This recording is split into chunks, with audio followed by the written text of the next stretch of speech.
Amém. Aleluia. Pode se assentar. Quem não estava aqui ontem, levanta a mão. São poucos. Para a gente poder pegar o fio da meada aqui. Então, abra a tua Bíblia em Isaías 61.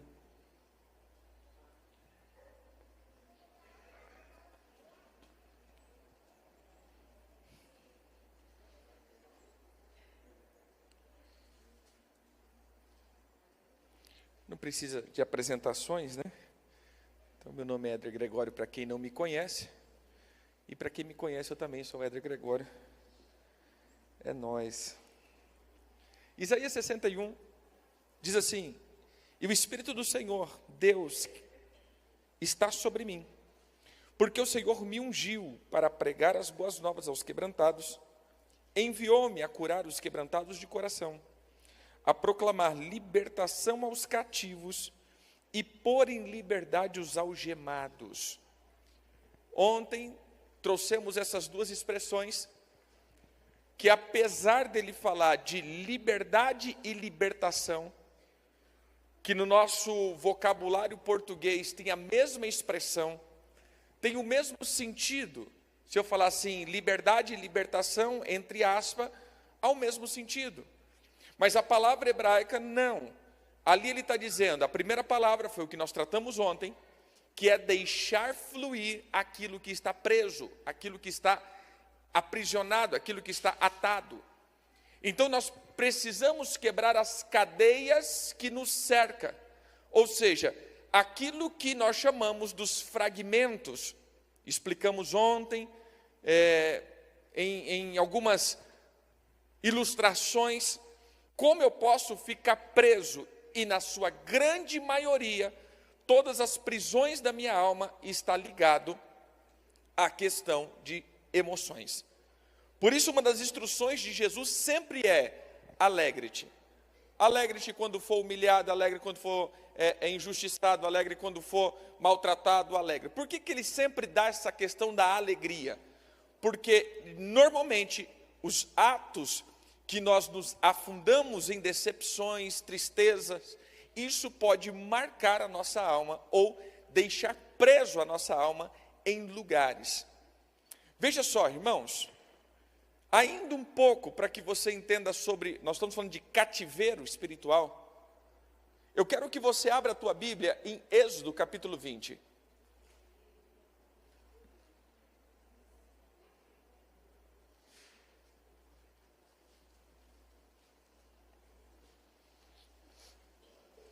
Êxodo 20.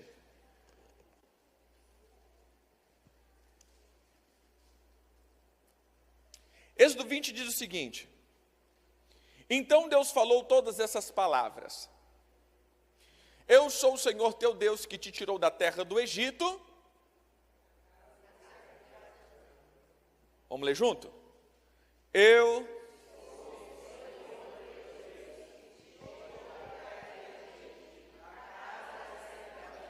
Veja só, irmãos, podemos colocar isso daqui como um adjetivo da terra do Egito, casa da servidão como um adjetivo. Eu te tirei da terra do Egito, e a terra do Egito é a casa da servidão. Mas nós podemos colocar isso daqui não como um adjetivo, mas como uma expressão paralela. Terra do Egito, casa da servidão. E eu te explico como. Terra do Egito seria como uma dimensão física. Casa da servidão, uma dimensão espiritual. Veja só, eu sempre uso essa palavra. Deus tirou em um dia o povo da terra do Egito. Amém? Mas precisou de 40 anos para tirar a escravidão de dentro do povo. Esse é o processo que precisamos aprender acerca dos cativeiros espirituais. Às vezes você saiu do mundo, nós vamos usar esse termo, mas o mundo não saiu de você. Essa é a casa da servidão. Vou dar um exemplo aqui um pouco prático. Quem era da bagaceira aqui? Levanta a mão.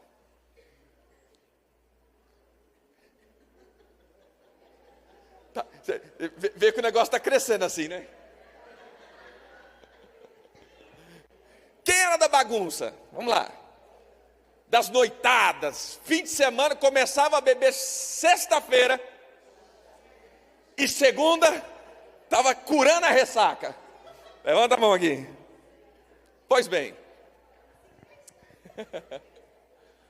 Veja só. Faltava bebida?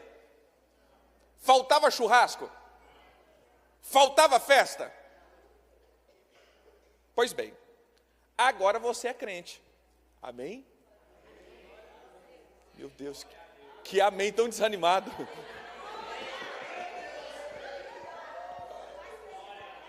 Está aparecendo aquele testemunho dos ex-tudo, né? Eu fiz isso, fiz aquilo, agora eu sou crente. Só isso. Acabou a vida do homem. Vamos lá. Agora entendemos que você não bebe mais, amém? Então está sobrando churrasco.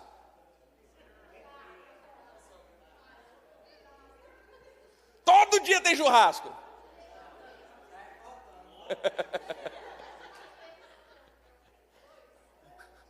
Você entende um processo aqui? Tirando a brincadeira de lado, veja só. Outrora, o teu dinheiro, ele sempre estava nos altares de demônios que se alimentavam do teu vício. Querendo ou não, você alimentava um altar. Seja o altar do vício, o altar da prostituição, o altar de drogas, o altar do alcoolismo, o altar da violência. Ou seja, o teu recurso estava ali. E esse altar, todos os dias, ele provia na tua mesa aquilo que era necessário para você continuar mantendo esse altar aceso. Por isso, sobrava, não sobrava dinheiro, mas sempre tinha tudo para que você mantesse esse vício ativo. Aí você tirou o teu dinheiro do altar, ou seja, você não é mais ligado a esse vício, você saiu, você não vai mais no boteco, você não vai mais na prostituição, você não vai, mas esse altar ficou, ou seja, o teu dinheiro ficou na casa da servidão. Então, logo, era para estar sobrando. E por que não sobra? Porque existe uma escravidão que está prendendo os teus recursos financeiros. Esse é a casa da servidão. Eu não estou mais lá, mas está preso em uma dimensão todos os meus recursos. Essa foi a expressão que Moisés usou. Quando ele diz, eu preciso sacrificar o Senhor, Faraó nunca impediu. O que Faraó diz? Pode ir. Mas as mulheres ficam. Não, pode ir. Mas as crianças ficam. Não, pode ir. Mas os animais ficam. Qual foi a palavra de Moisés? Não, você não está entendendo, Faraó. Eu vou e nenhuma unha ficará presa. Você entende que o processo da libertação não é você sair do Egito, mas é tirar tudo que te pertence da casa da escravidão. Como que eu sei que algo meu está escravo? É simples. Deixa eu te falar uma coisa. Nós temos uma cultura, que é sobre isso que nós vamos começar a falar hoje, que o escravo, ele não tem produtividade. E é pelo contrário. A pessoa mais produtiva que existe é o escravo. Mas tudo que ele produz não é dele, é daquele que o escravizou. Então, como que eu sei que eu sou escravo? Eu produzo muito, mas nada do que eu produzo fica comigo, sempre se perde. Quem já teve essa impressão? Cara, eu ganho, eu faço, mas nada eu consigo fazer com que gere para mim. Tudo gera para os outros. Eu não consigo fazer que nada que é meu produza. Por isso o Senhor nos lança uma bênção. Qual que é a bênção do Senhor? Você verá os teus filhos, os teus netos e os teus bisnetos. Por quê? Porque aquilo que você produziu vai continuar produzindo em liberdade. Essa é a vida do livre. Diga comigo, a vida do livre não é produzir. É produzir a partir do que eu produzi. Entendeu? Isso é o rendimento, por exemplo. O que é um negócio? É você ganhar um recurso e fazer com que esse recurso gere outro recurso para você. É ou não é? Isso é empreendedorismo. Você tem um recurso, você aplica esse recurso, e esse recurso vai dar recurso para você. Você aplica esse outro, esse vai dar para você recurso também. Agora, como que é o escravo? Ele gera recurso, ele gera recurso, ele gera recurso, ele gera recurso, e quem prospera? Quem o arregimentou. Então hoje a casa da servidão vai ter que ser quebrada. Amém? Fala pro teu irmão, a casa da servidão na tua economia vai ser quebrada. A casa da servidão nos teus relacionamentos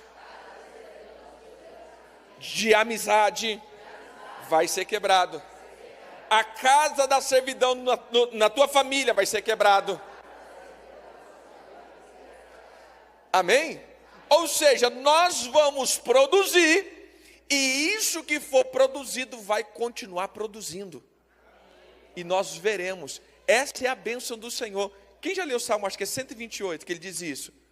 Bem-aventurado é o homem que teme ao Senhor. Ele será feliz e próspero. E ele comerá dos frutos que a sua mão produzir. E ele irá bem em tudo, ou seja, e ele será feliz e próspero. Tudo irá bem, comerá dos frutos das suas mãos e será feliz e próspero. Então, qual que é a bênção do Senhor? Você vai produzir muito, mas você vai comer daquilo que você produziu. Qual que é a maldição? Você sempre vai produzir muito, mas você nunca vai comer daquilo que você produziu. Isso é maldição. Entendeu? A gente não percebe isso. Ah, não, mas eu estou bem, eu produzo muito. Muito bem, irmão.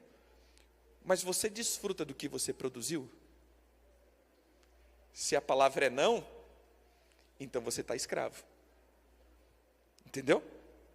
Diga comigo, eu vou produzir muito. Mas eu vou comer do que eu produzi. Amém? Porque igual que a maldição da escravidão, só trabalhar. Só trabalhar para comer. Não é isso? Quem nunca disse isso? Quer dizer, nós nunca, né? Quem nunca teve um vizinho que falava isso? Dando para comer tá bom. Não, querido, o Senhor te prosperará, amém? Pois bem, vamos lá. Abra a tua Bíblia em Romanos, capítulo 12. Nós vamos falar agora da segunda etapa da libertação. Falamos ontem a questão dos lugares espirituais que a minha alma pode ter ficado por ter sido quebrada, e a casa da servidão por causa dos pactos que eu fiz. Amém? Continua com a tua Bíblia aberta em Romanos 12, 1. Mas hoje no final nós queremos fazer uma declaração, a gente chama de renúncia.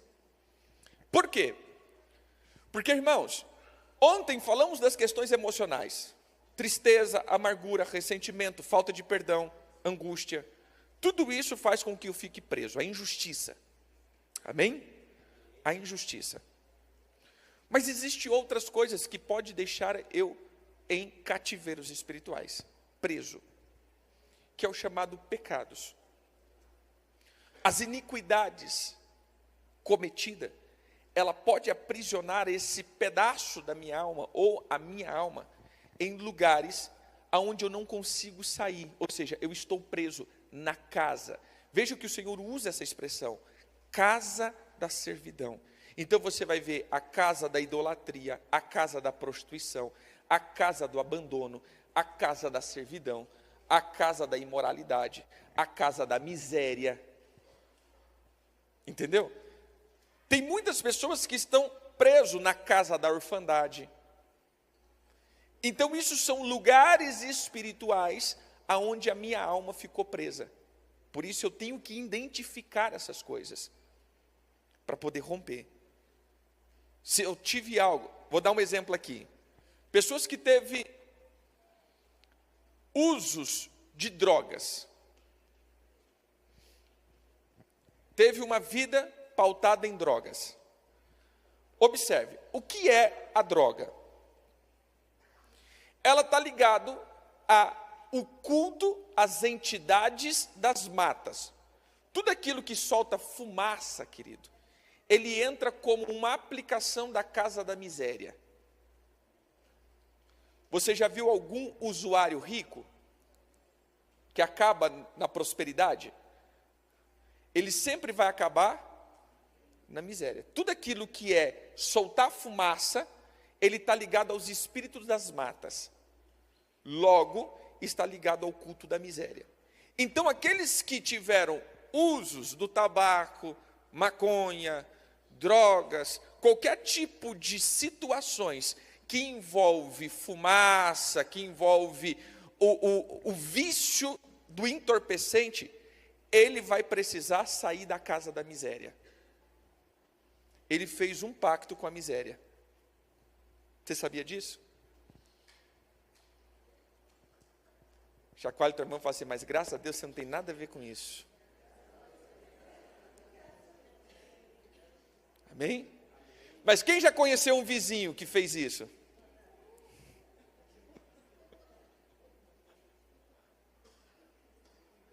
Entendeu aqui? São os espíritos ligados a isso.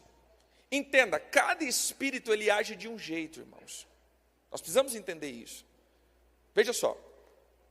Quem lembra de ontem, do exemplo? Quem estava aqui? Quem lembra? Espírito, alma e corpo. Agora preste atenção. Filho, vem cá de novo. Ariel.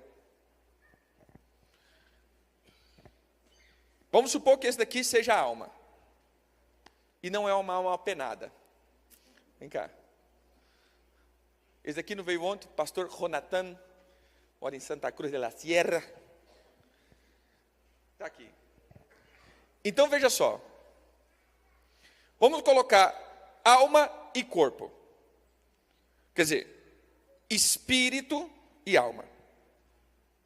E aqui está o corpo. O corpo é sua casa. O que o espírito faz? Todo espírito ele vem e ele se associa fazendo com que essa característica dele transforme esse. Então diga isso comigo. O espírito que me possui me faz semelhante a ele.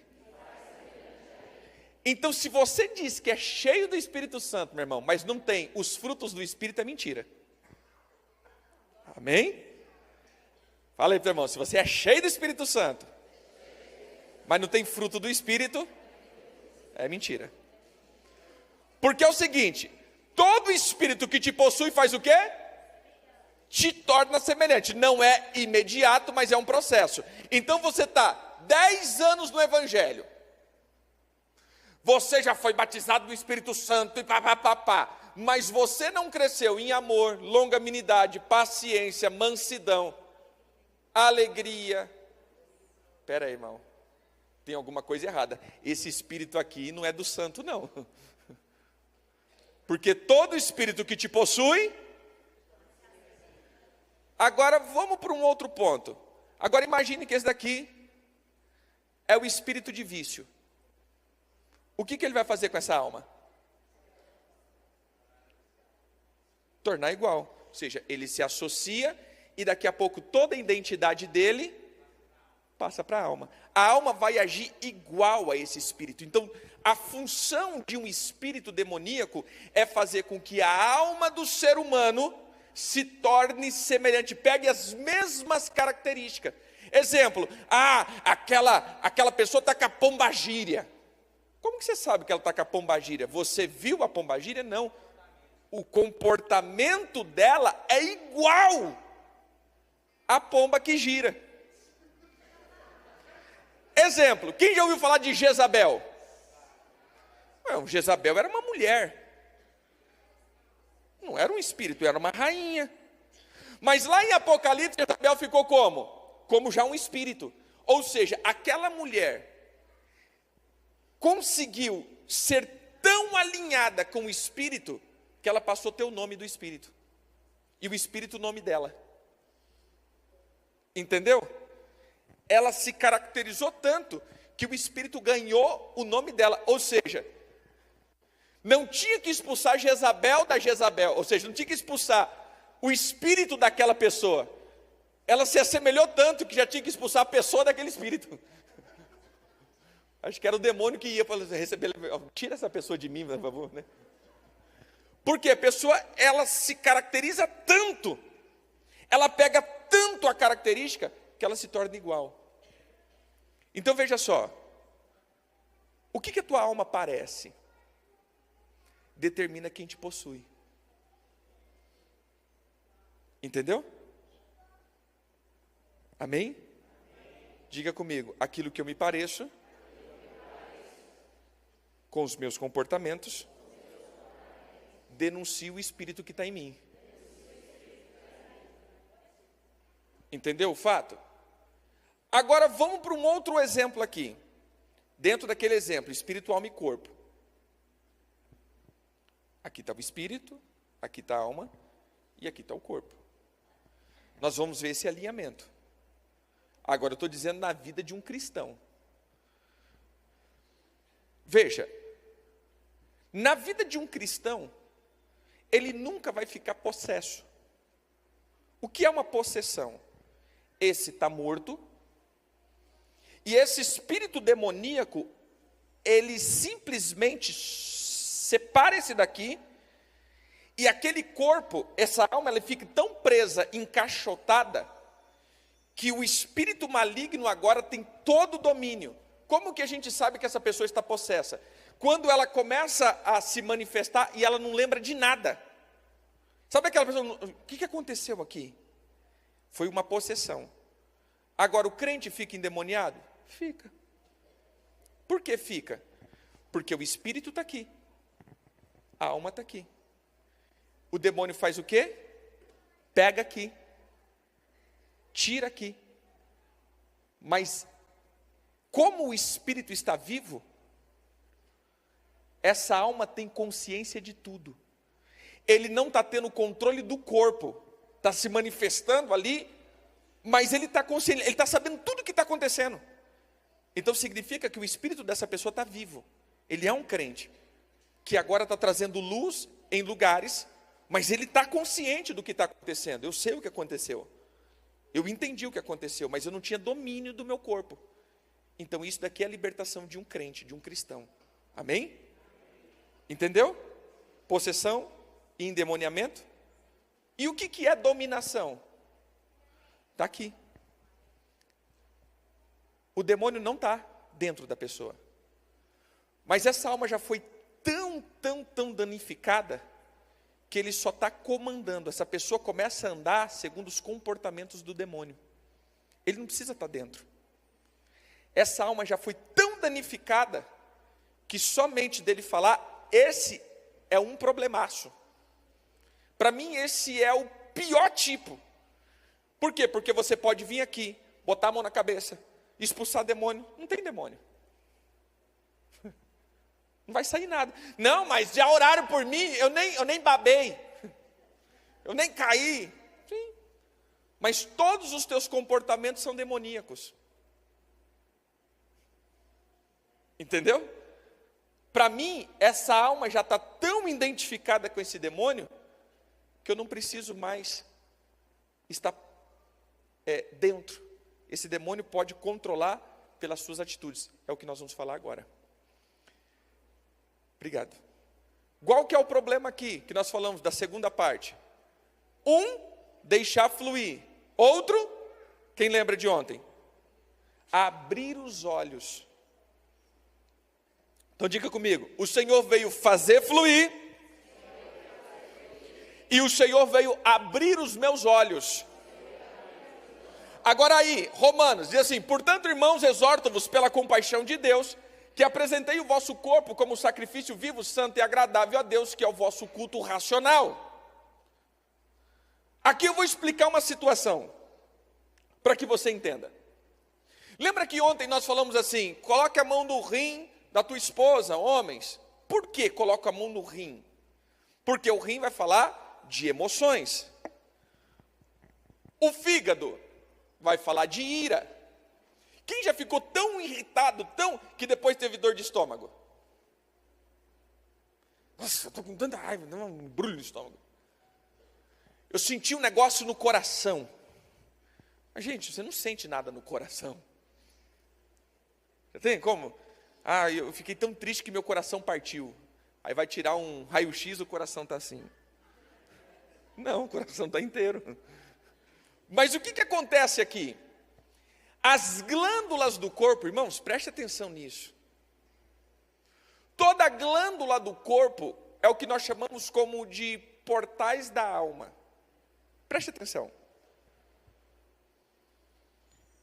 Quem já leu Levítico, Números, levanta a mão. Existe uma palavra que ele diz o seguinte: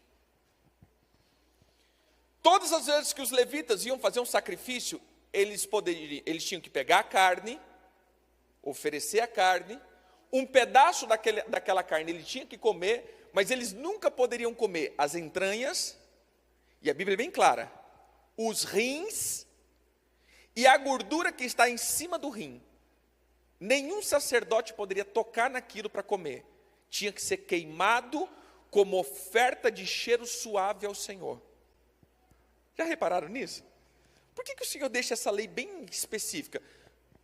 Não estou dizendo que você não pode comer hoje, viu, irmão? Estou dizendo com o culto levítico. Mas por que o Senhor diz que o rim e a gordura em cima do rim, o sacerdote não poderia comer? Tinha que ser sacrificado ao Senhor como oferta de cheiro suave. Depois, nós fomos descobrir o que é a gordura em cima do rim. Quem sabe? Quem sabia que tinha gordura em cima do rim? Quem sabia que a gente tinha rim? Vamos lá. Como que chama a gordura em cima do rim? Glândula suprarrenal. Sabe o que a glândula suprarrenal faz? É responsável também de produzir serotonina, que é os hormônios do bem-estar. Ou seja, é de cima do teu rim que produz alegria. Por isso, todas as vezes que você está sendo atacado, a gente fala, flecha no rim. O teu rim está sendo atacado pelas águas. Agora veja só. Quem já comeu chocolate? Levanta a mão.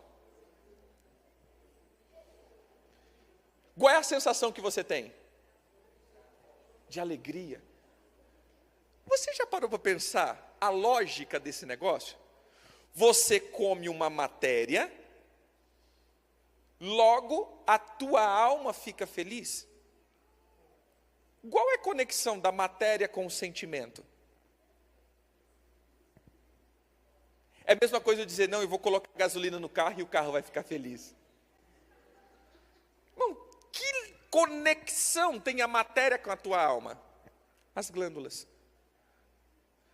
Por isso ele diz o seguinte: apresente o teu corpo como sacrifício ao Senhor. Como que eu apresento o meu corpo como sacrifício ao Senhor? Porque esse corpo, ele vai ser queimado no altar do Senhor, dando um cheiro suave. Esse é o meu culto racional. Isso seria a obediência à palavra. Todas as vezes que eu obedeço o Senhor, eu estou prestando o meu culto racional. Eu vou abrir um parênteses aqui, volto nas glândulas e volto onde eu quero chegar. Preste atenção. Irmão, o que é culto? Nós estamos falando agora de abrir os olhos. Por isso nós vamos falar sobre o intelecto e os pensamentos. O que é culto? Eu vou lá para o culto. Nossa, hoje o culto foi abençoado. Deixa eu te falar uma coisa. Em tese, o que nós fazemos aqui não é culto, é celebração. Nós viemos celebrar o Senhor com alegria, celebrar com a oferta, celebrar, ou seja, nós como igreja nos reunimos para celebrar o Senhor. Mas o que é o meu culto? A primeira vez que aparece a palavra culto na Bíblia, na nossa tradução portuguesa, é em Êxodo capítulo 20. Quando ele diz assim, não preste culto a outros deuses. Mas a palavra hebraica para culto aparece em Gênesis capítulo 2, quando o Senhor diz: cultive a terra, para Adão. É a mesma palavra para culto. Então entenda o seguinte: culto não é quando eu estou aqui, culto é a minha forma de viver. Isso é culto. Por isso eu posso prestar o culto misto. Olha para que você entenda o que eu quero dizer. Abra a tua Bíblia aí.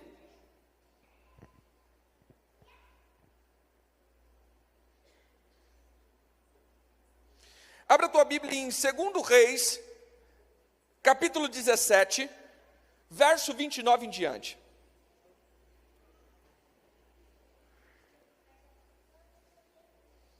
Isso são as fortalezas. Irmão, nós precisamos quebrar fortaleza. Esse, para mim, é o segundo nível de libertação e o mais difícil. Porque esse daqui prende a tua alma para que ela não saia do lugar. Veja só, olha o que o 2 Reis diz. Para que você entenda aqui o contexto dessa palavra, do 1 ao 28, era o seguinte. Aqui está dizendo do povo de Samaria. Eles voltam do exílio, porém, se falha a memória, eles estão voltando do exílio, e eles não estavam... Gente, entenda que Samaria faz parte de Israel, era acho que 9 tribos e meia ou 10 tribos, são os filhos de Israel, é o Israel, mas depois foi dividida em Reino do Sul, Reino do Norte, ou Israel e Judá. Judá, a adoração de Judá era em Jerusalém no templo, e de Samaria era no monte os 2 bezerros de ouro. Por isso aquela mulher samaritana disse: Senhor, onde eu tenho que adorar? No monte ou no templo? Não é no monte, como a gente fala, no monte ali era os 2 bezerros de ouro, ou no templo de Jerusalém. Aonde é a adoração verdadeira? É com vocês judeus ou com nós samaritanos? Mas eram irmãos, só o lugar de adoração era diferente. Amém? Uns adoravam os bezerros de ouro e os outros adoravam no templo. Eles voltam para Jerusalém e começou então a ter um ataque de leões, que estavam matando as pessoas. Então o governador dali disse: olha, o negócio é o seguinte, esse povo não está sabendo adorar o Deus dessa terra. Chame os sacerdotes para ensinar eles a temerem ao Senhor. É até bonito a fala, né? A proposta foi boa. Aí a gente vai ver o resultado disso. Verso 29. Porém, cada nação fazia os seus próprios deuses na cidade em que habitava, e os puseram no santuário dos altos que o samaritano tinha feito. Preste atenção, santuário da onde? Aonde? Irmãos, eu preciso que você entenda isso. Quando nós falamos de altos, nós falamos de ares. Quando falamos de ares, falamos de pensamentos. Olha só. Você vai ver direto os reis. Eles eram homens, principalmente os reis de Jerusalém. Eles iam bem, eles tiravam toda a idolatria dos lugares, tiravam os ídolos. Mas a palavra é bem clara. Porém, os altares dos altos, eles não tiravam. E aí você ia ver que isso era a causa, lá na frente, eles caírem. Porque eles tiravam toda a idolatria, mas os altares dos altos, não. O que é isso na prática de hoje, os altares dos altos? Você já parou para pensar que a tua mente é terra de ninguém? E a gente não vigia isso? Vamos lá. Se eu pecar no corpo, as pessoas me julgarão. Mas e se eu ficar pensando coisa errada, quem me julga?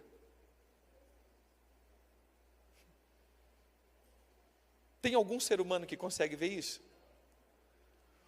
Você já parou para pensar que muitas vezes nós deixamos os nossos pensamentos fluírem e cultivamos esses pensamentos? Eu estou aqui.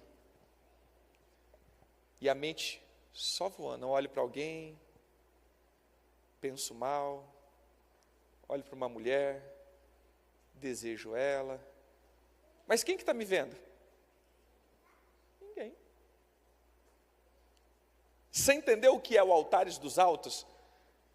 Eu não estou fazendo nada, meu irmão, eu estou aqui tranquilo. Ninguém pode me acusar que eu pequei. Mas os meus pensamentos, eu deixo ele ir para onde quiser. Meus pensamentos de morte, não sou ninguém, não sou nada, mas eu estou aqui, ninguém está vendo isso. Eu sou um derrotado mesmo, não presto. Onde os meus pensamentos estão indo? Para a sepultura. Ou, sou melhor do que todo mundo aqui. Todo esse povo falso. Meus pensamentos estão indo. Quem que está controlando meus pensamentos? Ninguém. Mas isso lá na frente vai nos derrubar. Porque eu vou cultivar, e eu não boto limite para os meus pensamentos. Por isso eu preciso, gente, Coríntios fala isso, o apóstolo Paulo em 2 Coríntios fala exatamente isso, 2 Coríntios 10, ele diz assim, olha, eu tenho que sujeitar os meus pensamentos à obediência de Cristo, e sentenciar a obediência até a plena obediência. Meu irmão, eu tenho que dar ordem para a minha alma, eu não posso deixar que os meus pensamentos fiquem vagando não, porque senão, esses são os altares dos altos. Deixa eu só fazer um outro ponto aqui. Quem já leu a quarta carta de Apocalipse, quando fala de Jezabel no meio da igreja? Levanta a mão. Quem já leu isso? O que Jezabel estava fazendo com a igreja? Vamos ver se você leu mesmo. Ensinando eles a idolatria e a imoralidade sexual. Amém? Eu tenho contra vocês que toleram essa mulher que se diz profetisa no meio de vocês, que ensina os meus filhos a idolatria e a imoralidade sexual. Mas, quando eu revelar quem ela é, eu vou mostrar para vocês que sou eu que sondo a mente e o coração. Quem já leu isso? Sabe o que é a palavra grega ali?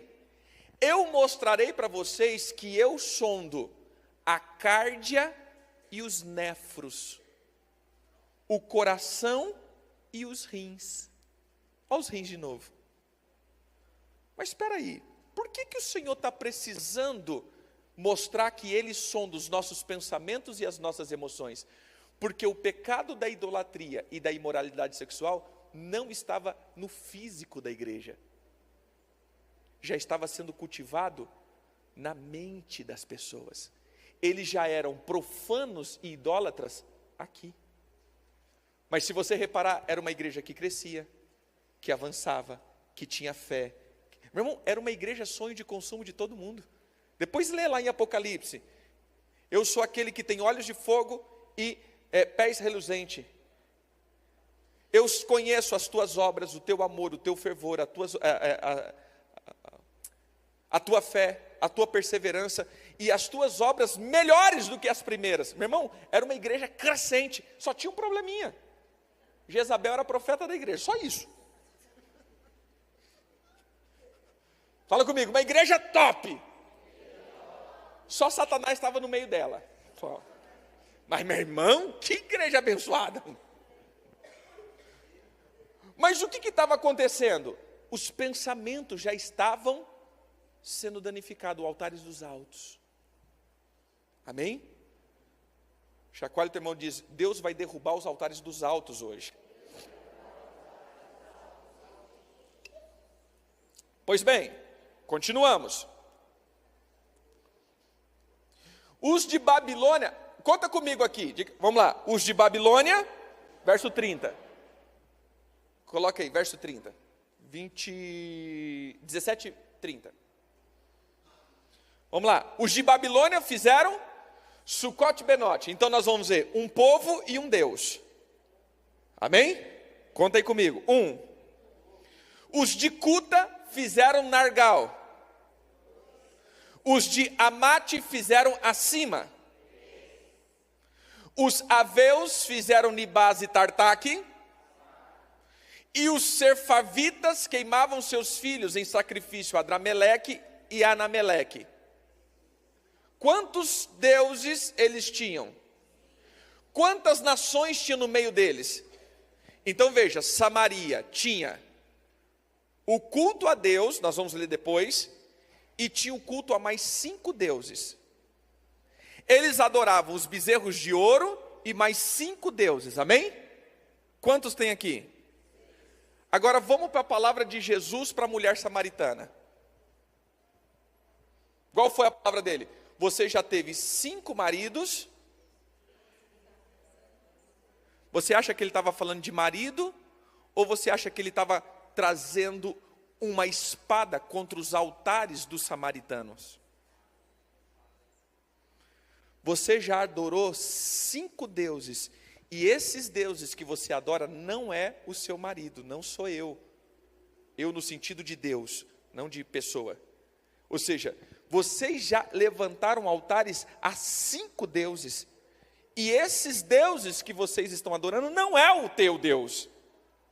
Veja que depois disso, todos os samaritanos se rendem a Jesus, porque Jesus traz uma quebra de altar. Amém? Olha que interessante, verso 32. Eles temiam ao Senhor e constituíram dentre os povos para exercer o sacerdócio no templo dos altares da colina. Agora preste atenção, verso 33. Assim, temiam o Senhor, mas cultuavam os seus próprios deuses. Isso é o culto misto. E eu vou te ensinar como que é o culto misto. Eu venho na igreja e celebro a Deus, e saio daqui, cultuo os demônios. Quem já viu isso em outra igreja? Eu vou te ensinar como. Eu chego aqui e digo: Senhor, eu sou todinho seu, me usa, pega eu, Jesus, enche de fogo. Aí sai daqui, vai para a pornografia. A pornografia é culto a Deus? É culto ao quê? Então é o culto misto. Eu sirvo ao Senhor, mas ao mesmo tempo sirvo os deuses das nações. Vamos lá. O que é culto? Diga comigo. Culto é a minha prática de vida. Então veja só. Como que eu cultuo o Senhor? Eu acordei. Meu modo de vida. Eu acordei. Vou para o meu trabalho. Vou fazer uma negociação financeira. Vou vender então meu celular. Pastora, irmã. Pastora, vou vender para a pastora aqui meu celular. O celular está todo quebrado. Mas eu dei uma maquiada aqui e disse: pastora, novinho. Novinho. Eu estou ou não estou lesando ela? Como brasileiro, eu posso dar um jeitinho? Posso ou não posso? Como cidadão do céu, eu posso? Então, o que é meu culto? Eu, nas minhas transações financeiras, saber que, como um brasileiro, eu poderia enganar ela, mas eu sou um cidadão do céu. Eu vou seguir a lei do Senhor, eu vou ser justo com ela. Isso é culto. Então diga comigo: toda vez que eu sou justo, eu estou cultuando a Deus. Entendeu? Vamos lá. Eu posso ficar com raiva de todo mundo? Posso. A lei brasileira me permite? Ou me proíbe? Não. Agora, como um filho de Deus, eu posso? Então, quando você é ofendido e libera perdão e perdoa as pessoas, é culto a Deus. Você está prestando culto. Então diga comigo: a celebração é na igreja. Meu culto é quando eu acordo. Agora preste atenção. Você acordou 6 horas da manhã. Você já acordou chutando cachorro, gritando com todo mundo: não aguento mais essa vida. Na casa do vizinho. Batendo panela. Se você quiser, você faz a sua comida. Cansado dessa casa. E aí você sai fazendo tudo. Aí chega a noite, você sai do carro, pega na mão da esposa e diz: vamos cultuar o Senhor. Quem já viu isso em outra igreja? Fala para o teu irmão, como foi teu culto hoje? Você entendeu a situação de culto e celebração? Eu venho aqui celebrar o Senhor, mas preste atenção, querido, a minha celebração vai corresponder ao meu culto diário, e o meu culto diário é quando eu estou acordado. Eu acordei, comecei meu culto. Eu vou viver bem, eu vou fazer as minhas negociações bem, eu vou trabalhar bem, eu vou servir bem, eu vou estar em casa bem. Ou seja, esse ato de eu resolver a minha vida segundo a palavra de Deus, isso é o quê? Culto. E o que eu faço aqui na igreja? Celebro. Porque eu já vim de um culto. Entendeu? Amém? De novo, pergunta ao irmão, como foi teu culto hoje? O culto foi bom hoje? Então a celebração vai ser maravilhosa. Você entende que por que muitas vezes a celebração não flui? Porque, meu irmão, estava todo mundo cultuando os demônios. Aí chega aqui dizendo, Jesus, eu estou facinho, pode vir. Espera aí, gente. Você acha que Jesus vai vir? De hipótese nenhuma. Nossa, mas a igreja está frio, deve ser o pessoal do louvor que está em pecado. É não, meu irmão. É o teu culto que não foi dado a Deus o dia inteiro. Todas as tuas atitudes foram injustas. Não pautado na palavra. Você caminhou o dia inteiro fora do evangelho. E aí você vai vir aqui clamar o Senhor para que Ele venha? Será que funciona? Entendeu? Agora voltamos para cá. Quando nós falamos da libertação, em um modo de abrir os olhos, é aquilo que nós estamos falando das glândulas, ou seja, a conexão do meu corpo de oferecer esse sacrifício, é essas conexões que vão vindo. Um outro exemplo que eu trago é, por exemplo, você já vai falar assim, a pessoa comeu uma obra de feitiçaria. Nossa, deram para ela uma comida feiticeira. Vamos lá. Primeiro concílio apostólico, Atos 15. O que foi proibido? Sangue, comida sacrificada ao ídolo. E tinha uma outra coisa lá que eu esqueci.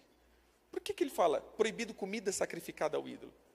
Porque tudo que eu como, ele vai alterar minha alma. Tudo que você come, querido, altera a tua alma. Vamos lá, você já viu que nós estamos vivendo a geração mais depressiva que existe? E você já viu que é a geração que mais come porcaria? Não teve uma geração que mais comeu porcaria do que a nossa. E por isso a nossa alma também está se tornando um negócio esquisito. Entendeu aqui? Então veja só. Toda a minha linha de pensamento determina aonde eu vou chegar. E aqui então chega na palavra central, que é chamado de fortaleza. O que é uma fortaleza? Deixa eu tentar encenar aqui para que você entenda. Tem alguma cadeira solta? Não, né?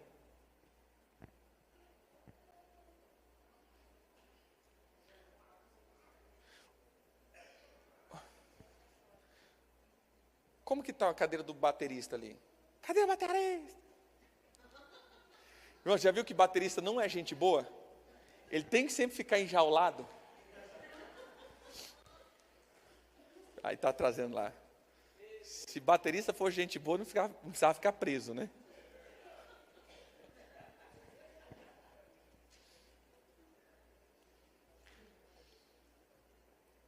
Veja só, está aqui, senta aqui. Obrigado, meu querido. Veja só, aqui está a tua alma, assentada. Ela se assenta, né, no lugar. O que é uma fortaleza? Uma fortaleza é uma fortificação que oculta um exército. Isso é uma fortaleza. São muralhas que se levantam para defender ou esconder algo. O que seria uma fortaleza espiritual? Preste atenção aqui. Vem cá, rapidão, meu irmão. Senta aqui. Aqui está a alma do irmão. Vem cá, querido, rapidão. Eu sou o demônio. Amém. E aqui está o muro. O muro, meu irmão. Veja só. Alma, demônio, muro. O que seria uma fortaleza? Esse muro. E eu te explico como. Eu quero chegar nessa alma. Eu quero libertar essa alma. Eu quero tirar ela de todas as atuações malignas. Amém? Está comigo? Vem cá, querido. Faz o papel do demônio. Já me amarrou aqui? Brincadeira. Veja só, está aqui. Essa alma está danificada. Exemplo. Vamos lá. Essa alma sofreu, na sua infância, um certo tipo de abandono. Vamos partir para esse exemplo. Então ela ficou rachada no sentido do suprimento. Ela não está sendo suprida, ela não foi suprida o suficiente. Então ficou uma carência. Logo, nessa rachadura, vem um espírito, por exemplo, de libertinagem, para suprir essa carência. Amém? Libertino. Aí ele começa a tentar suprir a carência. Vou ficar com um, ficar com o outro, ficar com o outro. Por quê? Porque a minha alma está tentando encontrar alguma coisa. É uma carência. Então chega o espírito que vai suprir isso. Mas esse espírito, se ele tivesse aqui, nós, vou colocar assim, como pastores, eu olharia. Demônio, sai daí. E pronto. Mas não é assim. Por quê? Porque é só conhecendo a verdade que a verdade me liberta. Amém? O que acontece? Ele cria um pensamento. Essa fortaleza é um pensamento. Por isso o apóstolo Paulo fala: nós temos armas poderosas em Deus que destrói fortalezas, sofismas e desobediência que se levanta contra Deus. Por que fortaleza? É um pensamento. Exemplo. Vou pegar um exemplo mais fácil. Carente, o espírito da pornografia. O pensamento. Qual que é o pensamento? Eu caí, mas eu sou homem, né? Tenho minhas necessidades. Você está vendo que eu justifiquei o meu pecado? Mas eu sou homem, gente, eu tenho necessidade. A vida é assim, sabe? Esse pensamento, ele oculta o demônio e oculta a quebra na minha alma, porque eu estou justificando a minha iniquidade. Sabe aquele pensamento que justifica? Eu caí, mas eu caí por causa disso, ou seja, eu vou criando um pensamento, então eu nunca vou conseguir acessar aquela alma. Ela se torna inacessível, mesmo que eu pregue, mesmo que eu pregue, mesmo que eu pregue, mesmo que eu pregue, ela não vai ser curada. Por quê? Porque existe um pensamento, existe um demônio, para que eu possa chegar nessa alma. Então eu tenho que fazer o quê? Olha o que o apóstolo Paulo fala, vai para Romanos 2, 12, 2.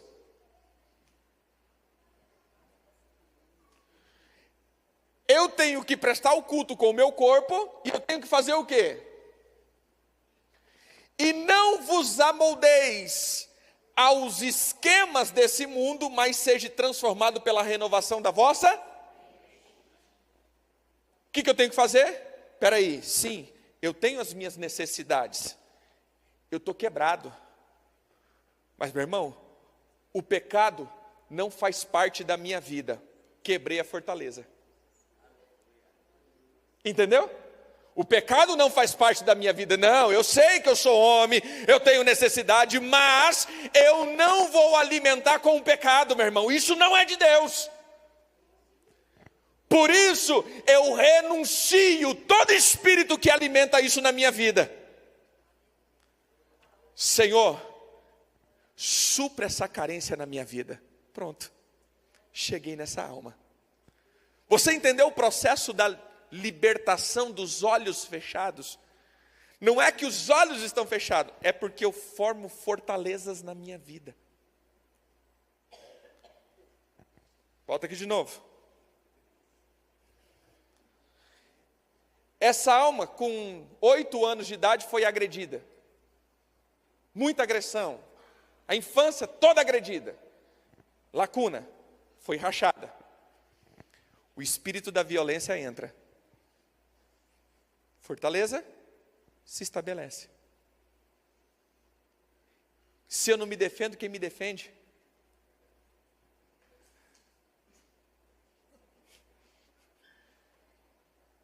Já viu isso? Meu irmão, eu sou crente, mas minha mão não.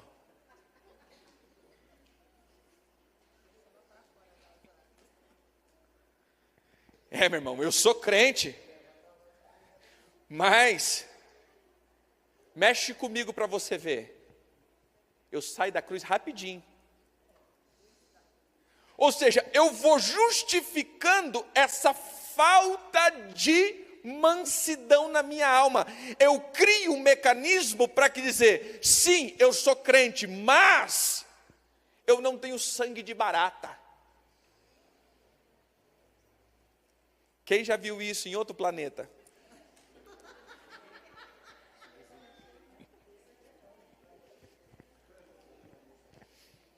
Entendeu aqui?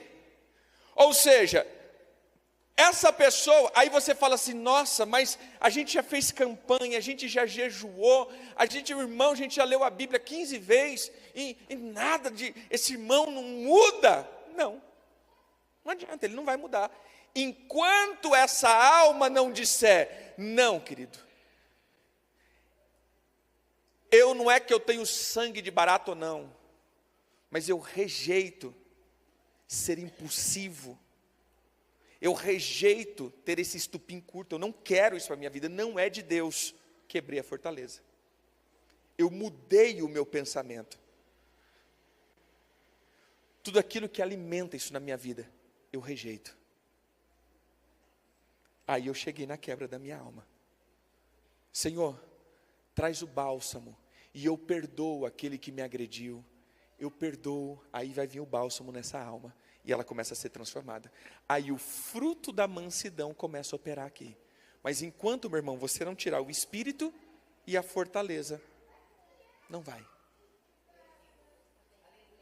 Entendeu? Entenderam? Último exemplo, vamos colocar aqui, volta para cá de novo. Essa pessoa sempre teve problemas, sei lá, viveu uma infância com pouca coisa, limitado, sofrimento, necessidades. Se estabelece a miséria, a escassez. Fortaleza, ele começa a ser avarento.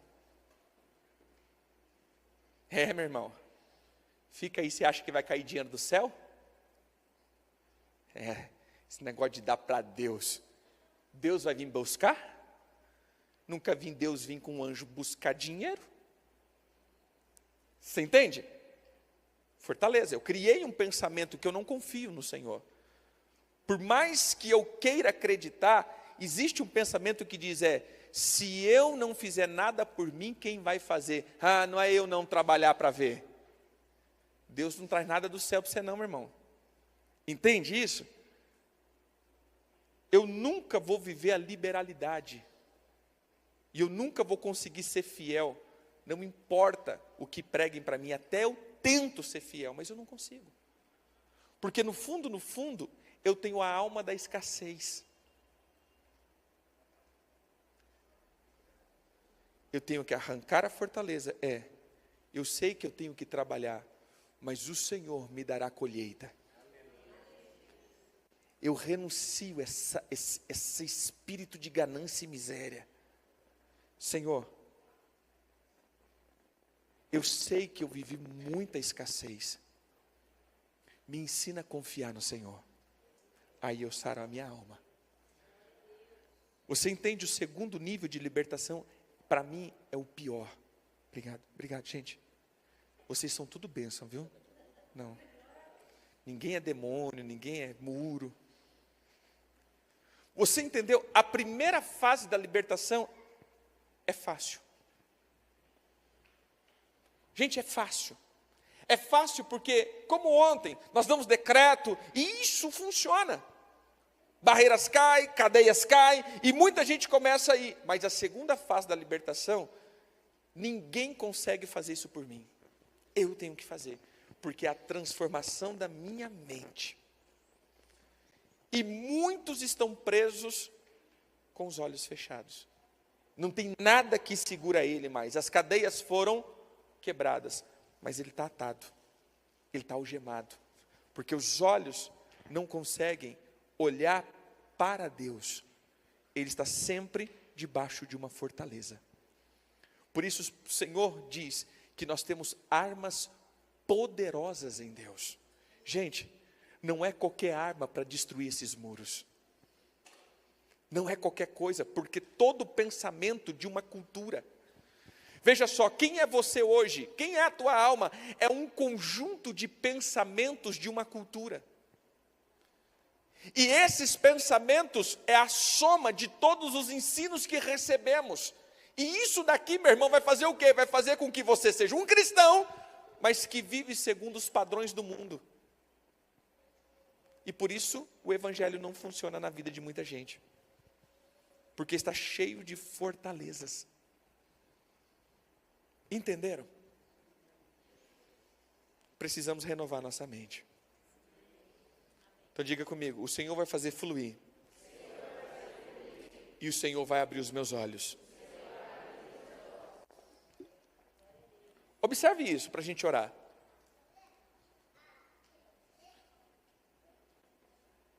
Quando o apóstolo Paulo fala e escreve esse escrito, é lógico que ele escreve o escrito, mas quando ele escreve essa carta, esse pedaço de 2 Coríntios 10, a gente pensa que ele está ensinando batalha espiritual, e não está. Ele está se defendendo. Depois você vê lá, 2 Coríntios 10. As pessoas estão dizendo, esse Paulo aí é carnal. Eu, Paulo, peço pela mansidão e bondade de Cristo, que eu, quando presente entre vós, sou temeroso, mas quando ausente, corajoso para convosco. E vos suplico que, quando estiver presente, não seja obrigado a usar da coragem com firmeza, que espero mostrar a alguns que consideram que nos conduzimos por padrões mundanos. Gente, hoje a gente é ensinado por Paulo, mas Paulo, naquela época, quando ele chegava na igreja, falava, isso daí é um mundano. Esse Paulo se acha, não passa de um mundano. E olha o que o Paulo estava dizendo. Sabe por que vocês não conseguem aprender o meu ensino? Porque vocês estão cheios de fortalezas. Outro exemplo. Você já reparou que Jesus andou no meio do povo, e muitos não conseguiram receber de Jesus nada? Por quê? Se o próprio Deus estava no meio do povo. Fortalezas. Então diga, as fortalezas me impedem de andar com Deus e desfrutar do seu reino. Entendeu? Porque a gente vai criando um monte de pensamentos. Um monte de pensamentos. Um monte de padrões. E segundo esses padrões, nós caminhamos fora de Deus. Cheio de demônios, escondido por detrás desses padrões. Amém? Podemos fazer essa renúncia? Entenderam? Então diga comigo, o Senhor quebrará as cadeias e destruirá as fortalezas.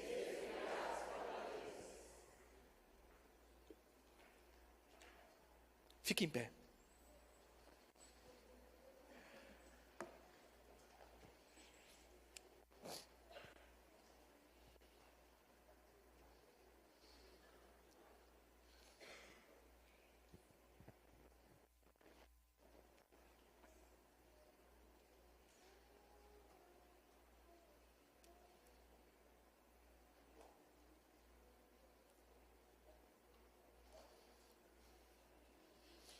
Veja só, muitas vezes nós adquirimos um padrão, um estilo de vida.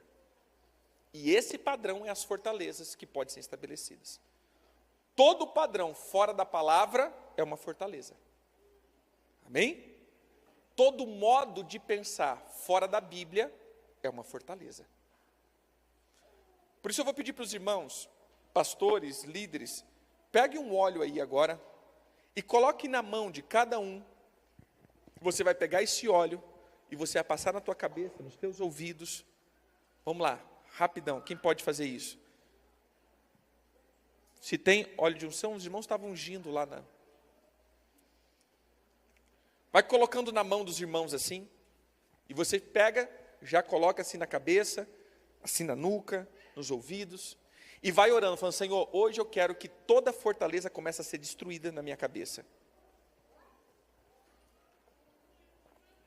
Enquanto eles estão passando, olha aqui para mim. Quem já viveu com pessoas que são vitimistas?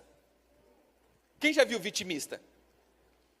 Irmão, não adianta o que você fala, eles sempre vão ser vítima, é ou não é? Aí você está querendo mostrar um negócio para essa pessoa, ela nunca tem problema. Quem já viu isso? Isso é uma fortaleza. Você entendeu como funciona a fortaleza? A pessoa nunca vai se arrepender, a pessoa nunca vai se quebrantar, porque na cabeça dela, ela nunca está errada. O errado é o irmão, o errado é o cônjuge, o errado é o filho, o errado é o pai, o errado é o mundo, o errado é Deus. Todo mundo é errado, eu não. Eu só sou vítima.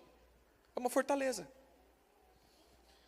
Por isso, muitas vezes a gente não consegue avançar, porque estamos cheios de fortaleza. Cheios de pensamentos que nos levam para fora da verdade de Deus.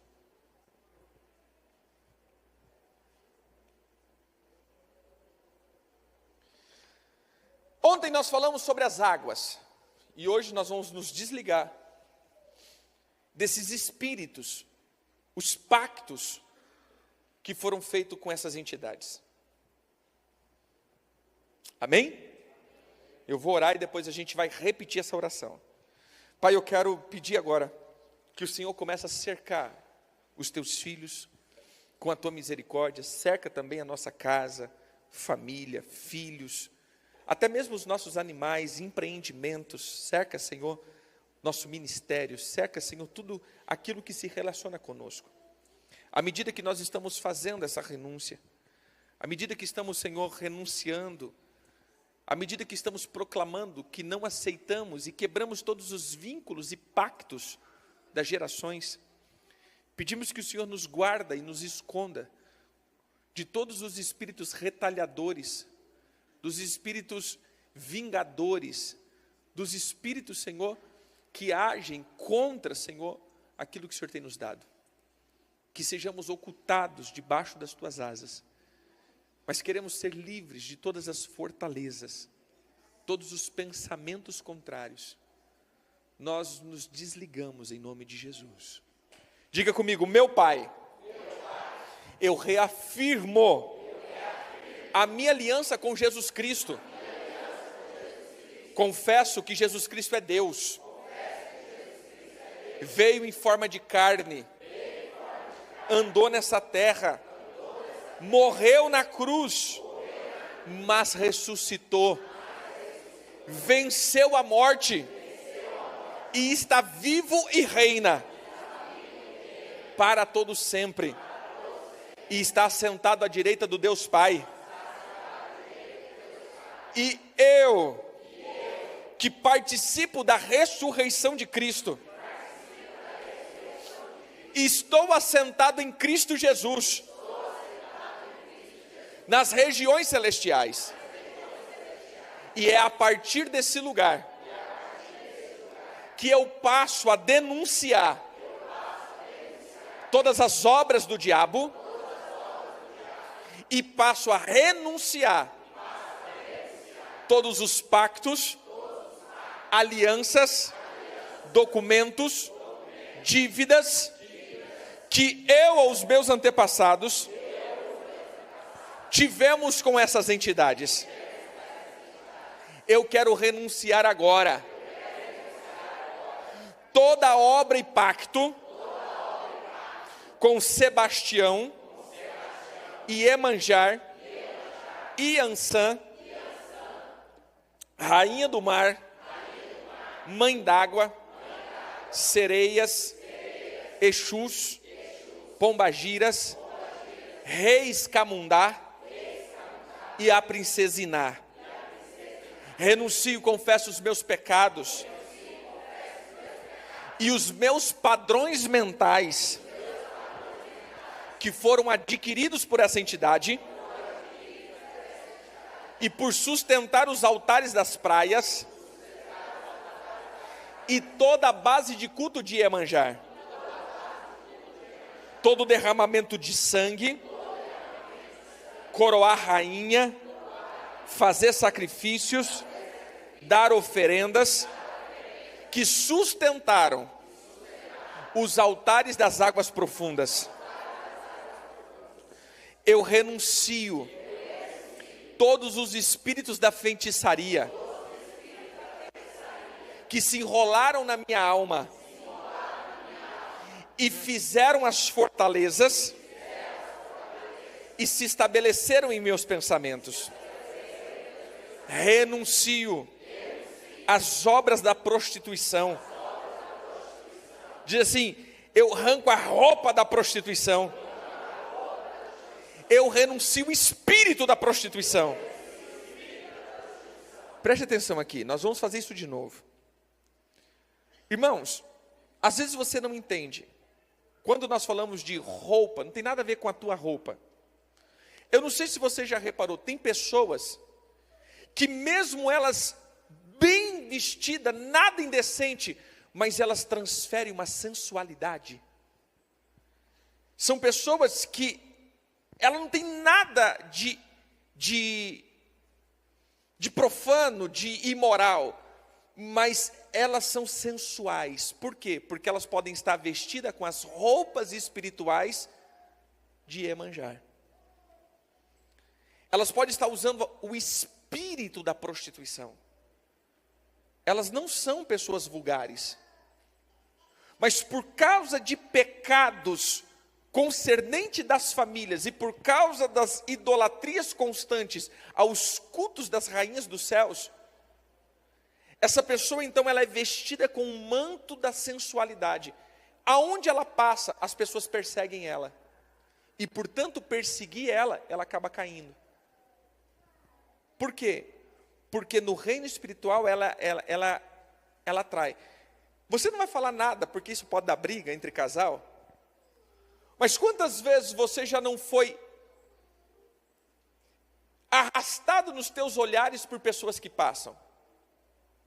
As pessoas não estão imoral, mas a pessoa passou, as pessoas vão fazendo assim. E a gente não sabe por quê, mas chama atenção. Uai, o que é isso? Essa pessoa ela está vestida com a roupa da prostituição e ela possui o espírito da imoralidade. Então as pessoas são arrastadas para ela e nem sabe por quê. Então diga comigo: meu pai, se eu tenho essa roupagem,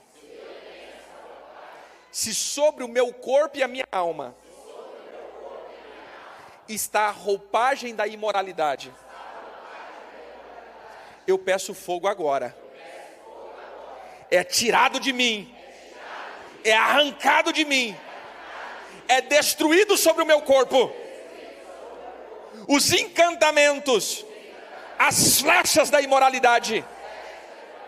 Pai, eu renuncio agora os espíritos amarradores de alma, de casamento, de vida.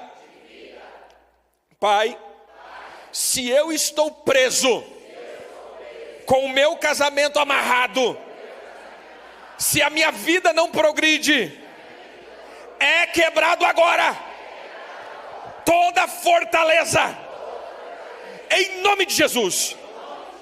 Pai, eu saio do cativeiro das almas e eu renuncio os guardiões que sustentavam os cultos e as práticas da sedução. Renuncio às suas vestes, suas patentes, suas coroas, seus mantos, seu cetro, seus anéis, suas visões, e eu tiro o chip do meu nariz, que me fazia ser seduzido pelo cheiro da prostituição. Renuncio agora toda comida que foi sacrificada aos ídolos, às entidades, e eu comi. Que essa comida saia agora. Coloque a mão assim na tua barriga. Diga comigo: meu Pai, se eu comi qualquer tipo de oferenda, obras de bruxarias, feitiçarias, e esses alimentos estão como documentos nas regiões celestiais contra a minha vida, esses alimentos saiam agora das regiões celestiais, das dimensões, e sai agora. Pai, coloca fogo no meu estômago, e eu renuncio a essas comidas, em nome de Jesus. Continua aí com a tua mão. Pai, eu quero orar pelos teus filhos agora. Se os teus filhos ingeriram esse tipo de oferenda sem perceber, nós pedimos o teu fogo agora, Senhor. E que essas comidas começam a sair das dimensões espirituais e vem para a luz. Sai agora. Demônios, vocês que se alimentavam disso, vocês que se alimentavam desse tipo de alimento, agora, Senhor, coloca fogo no estômago dos teus filhos, fazendo com que toda obra de feitiçaria e macumbaria seja expulsa agora e expelida. Esse é um decreto divino, em nome